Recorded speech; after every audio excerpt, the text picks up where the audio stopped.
Kama unajijua kwamba kiti chako hakipo, tambua kwamba hii pati sio kwa ajili yako. Ni kwa ajili ya watu maarufu tu. Tafadhali Amanda, nitakuomba uweze kuondoka. Hii sio pati ya wafanyakazi wa ndani au wezi wa mabwana za watu. Hiyo itakuwa ni pati nyingine kwa wakati mwingine. Lakini huu sio wakati wako. Huku alikuwa hauna kadi. Ulikuja kufanya nini? Toka, na wewe kaka hapo, nakuomba utoke. Amenizalilisha sana.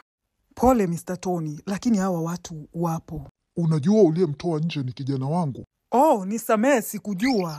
Anaweza akarudi. Pole sana kwa kile kilichotokea. Haupaswi kukaa hapa na kujisikia vibaya. Watu kama wale wapo tu katika hii dunia ili kuweza kukamilisha dunia. By the way, kwa majina naitwa Isaac. Ni dereva wa mzee Tony. Nashukuru sana Isaac. Kwa majina naitwa Amanda.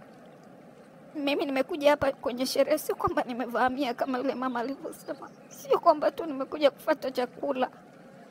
Nilikuja hapa kwa sababu mume wangu ambaye alikuwa pamoja na mwanamke wake waliniambia ni muhimu mimi kuwepo katika hii sherehe, kwa sababu itakuwa na umuhimu sana kwao na wataweza kupata uwekezaji katika kampuni yao.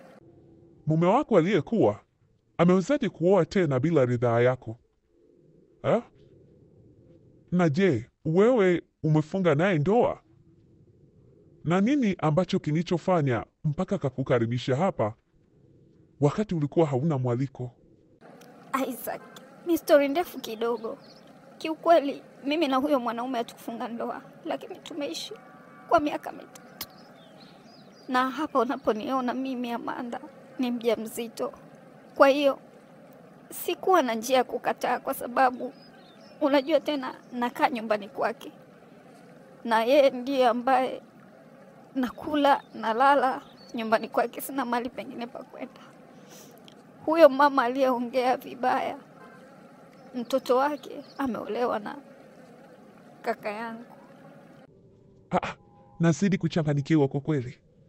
Hebu niambie, kwa nini uendelee kuishi katika nyumba ambayo tayari umeshaona mwanaume hakutaki na mke mwingine? Lakini pia kwa nini kaka yako anashindwa kukusaidia? Kwa sababu hao watu wanaonekana ni watu ambao wanajiweza kidogo. Iwapo wewe ni dadake wa damu. Isaac, kaka yangu mimi ni kama mimi tu. Amemuoa huyo mwanamke, lakini huyo mwanamke ni kama mwanaume katika nyumba. Mwanzoni niliona kama inawezekana. Nilizungumza na kaka yangu na kumwambia kwamba kama anaweza kunisaidia niweze kukaa wakati najipanga. Lakini yule mwanamke alikataa. Niliendelea kuvumilia mateso pale ninapokaa, kwa sababu sina mali pengine pa kwenda. Nilikubali ofa walionipatia ya kwamba niweze kuwa mfanyakazi wa ndani, kwa sababu angalau nitapata chochote kitu. Hapo unaponiona ni mjamzito, niweze kumpatia mwanangu chochote. Pole sana kwa hilo. Najua kile ambacho unachokipitia. Na naweza nikakupeleka nyumbani kwa sababu bosi wangu bado yuko kwenye pati. Kuliko kukaa hapa na unaona baridi inaanza, ni bora nikakupeleka nyumbani. Alafu nitakuachia namba yangu, tutaendelea kuzungumza. Nitashukuru sana Isaac. Mwenyezi Mungu akubariki. Pale unapotoa uweze kuongezewa. Bwana Tony, nisamehe sana. Kwa kweli sikujua kama yule ni kijana wako. Nisingeweza kuanza kumtoa nje. Nilijua ni kama yule ambaye alikuja kuvahamia katika pati. Unajua kuna hawa watu wengine, unakuta hajaalikwa, lakini yeye anajialika mwenyewe. Wakati mimi tayari nilikuwa nimepiga mahesabu yangu. Bwana Tony, lakini pia nilikuwa na kitu ambacho ningependa zaidi tuweze kuongea kuhusiana na masuala ya kibiashara. Je, tunaweza kupata mkono wako wowote ukawekeza katika kampuni yetu ili kuweza kutanua kampuni yetu na kuweza kupata faida zaidi? Kwa kweli kwa sasa sifikiri kabisa katika uwekezaji. Nilidhani tumekuja hapa kwa ajili ya pati. lakini sijapendezwa na namna ambavyo ulivyomtoa yule binti. It wasn't profession. Hata kama ameshakuja, chakula ni kitu kidogo sana. Na nisamehe, sikukwambia kama nitakuja na dereva wangu hapa, lakini ilijitokeza kwa sababu ya hali niliyokuwa nayo, sikuweza kuendesha. Sorry for that. Inaonekana you care a lot kuhusiana na mipango yako. Hapana bwana Tony, hili lilijitokeza tu. Unajua kuna wakati mwingine, kuna vitu vingine ambavyo unataka kuongea na watu ambao unaamini kwamba wanaweza kuwa pamoja na wewe katika kuruka katika safari ambayo unayokwenda. Nisamehe sana bwana Tony kama nitakuwa nimekukwaza, lakini nilikuwa naomba ushirikiano wako katika biashara, na ndio maana pia nimekualika hapa ili tuweze kushirikiana zaidi. Wewe ni mtu mkubwa. Sasa nimeelewa the meaning of all of this. Ni kwamba ulikuwa unahitaji sisi kuweza kushirikiana na nyinyi katika biashara. Lakini wacha nikwambie kitu kimoja. Kwa sasa tumewekeza katika mashirika mbalimbali. Na hivi tulipo ama hapa tulipofikia ni kwamba bado tunasubiri kile ambacho tulichowekeza kiweza kurejea. I'm very sorry. Nitashindwa kuweka mkono wangu katika biashara yako. Rafiki yangu, umeona jinsi mamangu anavyokupenda? Amemzalilisha yule mwanamke. Yaani alikuja kuparamia katika pati. Alifikiri tutamleta tu katika pati namna hiyo. Hapana, lazima joto ajue alikuwa alionje bwana. Alikuwa anakuja, anafikiri amekuja kwenye nini? Yaani alikuwa amefikiri tu wamekuja kutembea. Jamani. Watu wengine ni watu wa ajabu.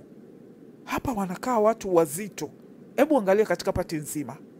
Najua yule mwenye mapambo amemwangusha sana mama, lakini pati imekuwa nzuri bwana.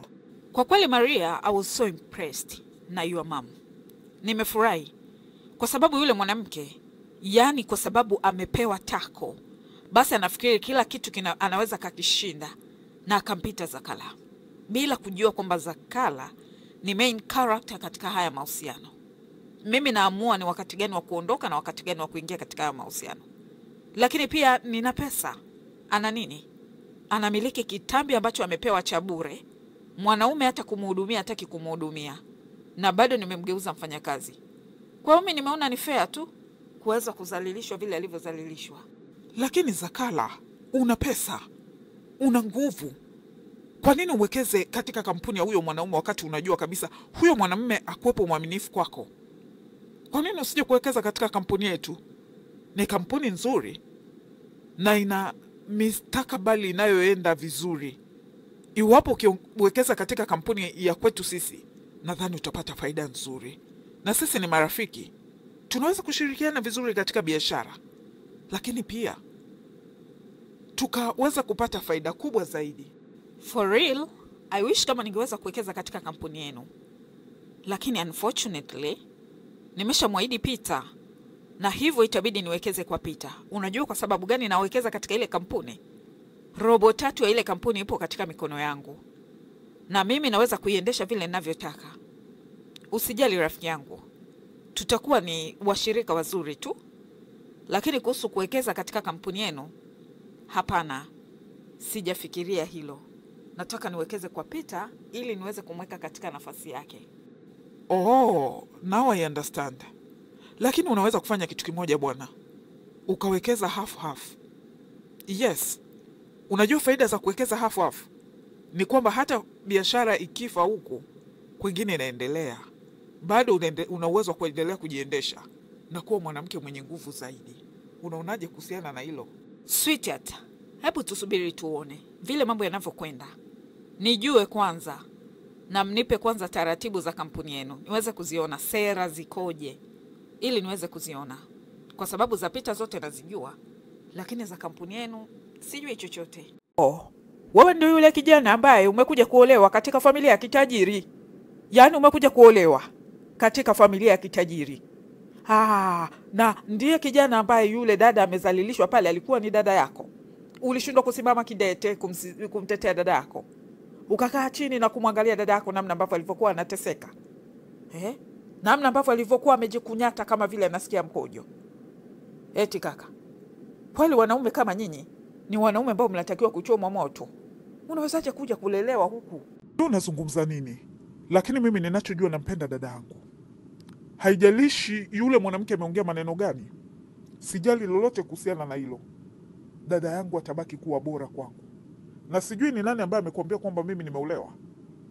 Nafanya kazi na kujituma, tena kuanzia saa 1 asubuhi mpaka saa 12 jioni. Unanijua vizuri Mrs. Green, unanifahamu vizuri sana. Sema tu umeamua kuweza kunidhalilisha. Nakufahamu vizuri, lakini sioni kazi yako ambayo unafanya. Ile ni kazi unafanya, unaenda kujitolea. Sasa unafanya kazi katika kampuni ya baba mkwe. Wewe unafanya kazi katika kampuni ya baba mkwe. Umekaliwa kitako na kila mtu, kuanzia mke wako, mama mkwe, baba. Yaani wanakuendesha vile wanavyotaka. Ni kweli nimekaa pale ofisini nikiwa naona.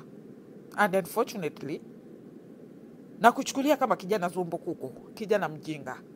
Nisamehe sana kama nitakuwa nimekosea, lakini ni bora kuweza kuendesha guta kuliko haya unayoyapitia. Nadhani una matatizo mengi sana katika familia yako.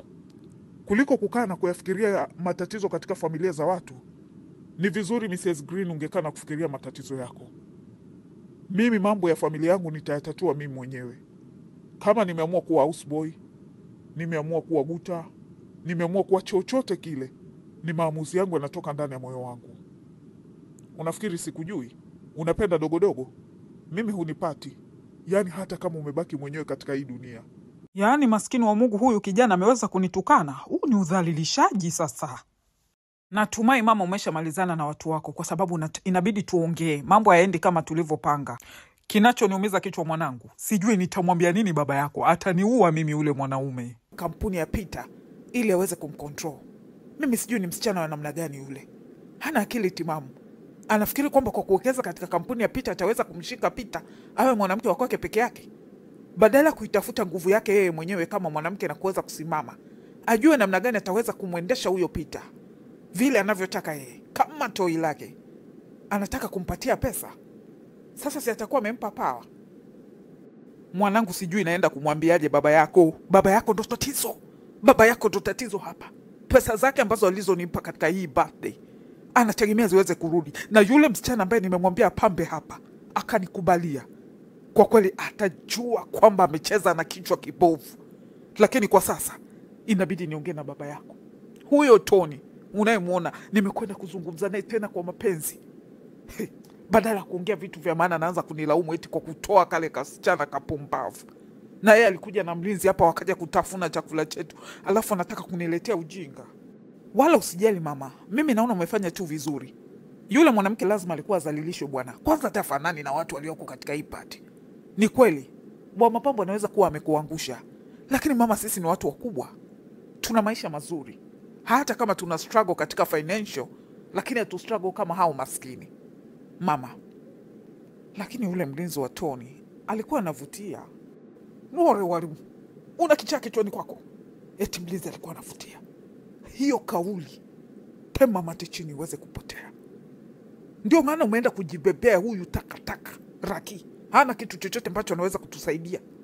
Unaenda kuleta toy la kuchezea. Mwanangu, badala uanze kuwinda masamaki wakubwa kama kina Mr. Tony, unakuja kuhangaika na mfanya kazi. Tena yule ana bahati, bosi wake alikuwepo hapa. La sivyo na yeye ningemtoa kama kifaruande. I'm sorry mom, lakini nilikuwa nasema tu. Si unajua mimi nimeolewa na Raki. Siwezi kunini, lakini nilisema tu kile ambacho nilikiona. Basi nenda kamtafute baba uongee naye. Ishia hapo hapo. Hiyo kauli tena nisije nikaisikia. Unaleta vituko vya ajabu sana nyumbani. Badala uhangaike na kina Tony. Sasa hivi si ningekuwa namwambia tu Tony amishia pesa katika kampuni yetu. Ningekuwa nawaza hapa. Thank you for the party. I really do appreciate, although nimeona kuna itilafu za hapa na pale, kuna vitu ambavyo vimefanyika. Mimi kama human being, I didn't like it. Kama swala la kumtusi yule msichana mdogo, ungeweza tu kumwita kwa pembeni na kuweza kumwambia kwamba this party was not meant for you, kuliko kuweza kutoa kauli zote zile. Lakini all in all, everything was good. Nimepata fresh air na vituko pia. Nisamehe sana kwa zile kelele zilizotokea Mr. Paul. Kiukweli sikutarajia kabisa yule binti aweze kuvamia hii party. Ilikuwa ni kwa ajili ya watu muhimu. Lakini pia ninaomba unisamehe kwa yale makosa madogo madogo ambayo yamejitokeza. Nimewaita hapa kwa sababu nilitaka kuzungumza na nyinyi. Mr. Paul, sisi tuna kampuni na wewe ni mwekezaji katika makampuni. Tafadhali, tulikuwa tunaomba mkono wako uweze kuweka katika kampuni yetu. Oh, wewe ni mwanamke mjanja sana. Sasa nimeelewa una maana gani. Unataka Mr. Paul aweze kuweka mkono katika kampuni yako. Lakini siwezi kukupromise chochote kwa sababu umenishtukiza. Na kusema ukweli, ili uweze kuongea masuala ya kibiashara ni lazima aweze kuandaliwa kibiashara. Kwa hiyo nadhani nitatizama and then nitakuambia. Kwa kweli nitashukuru sana Mr. Paul. Na kampuni yetu kama unavyojua ni kampuni ambayo inajitambua. Imeweka sera zake wazi sana. Na mtu yoyote anaweza kuwekeza kwa masharti nafuu. Na kuomba Mr. Paul, uende ukatizame katika sera zako, na nitafurahi sana iwapo utaungana mkono na sisi. Tafadhali, utanipatia taarifa basi kwa haraka iwapo utapata majibu. Just feel comfortable na ukae kwa amani. Hakuna mtu ambaye anakumeza hapa. Nataka tu enjoy wakati tukiwa tunasafiri pamoja. Asante Isaac, nashukuru. Ni nani huyu ambaye amempeleka dadangu nyumbani? Dada yangu maskini. Itanibidi nisubiri. Amempeleka ule msichana nyumbani.